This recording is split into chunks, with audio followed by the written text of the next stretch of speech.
పచ్చ వంకాయని శుభ్రంగా కడిగి మధ్యలో ఘాట్లు పెట్టి కొద్దిగా ఉప్పు పసుపు వేసి వేడి నీళ్ళు పోసి కొద్దిసేపు ఉడకపెట్టండి.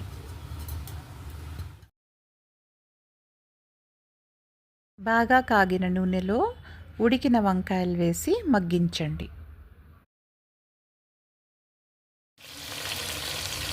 కొన్ని వెల్లుల్లి రెబ్బల్ని దంచి వేసి మూత పెట్టేయండి. వంకాయలు బాగా మగ్గిపోయాయి. కొద్దిగా కరివేపాకు వేయండి. ఒక టేబుల్ స్పూన్ కారం పొడి,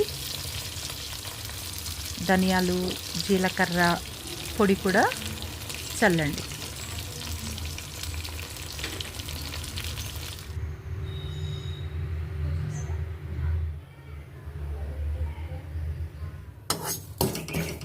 కొన్ని మెంతులు వేయించండి. మినపప్పు వేగాక కొద్దిగా నువ్వులు కూడా కలిపి వేయించి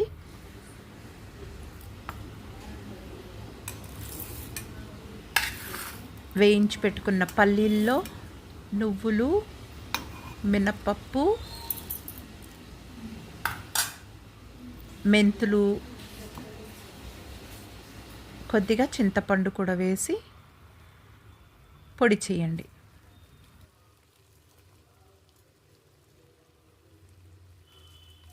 నువ్వులు పల్లీల పొడిని చల్లండి.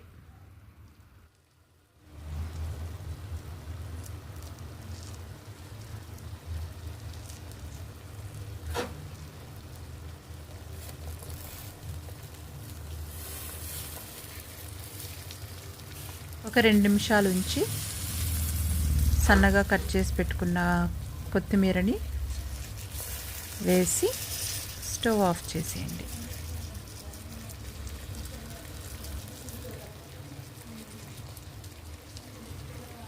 ఈ వంకాయ వేపుడికి సరైన కాంబినేషను రసం అండ్ వడియాలు.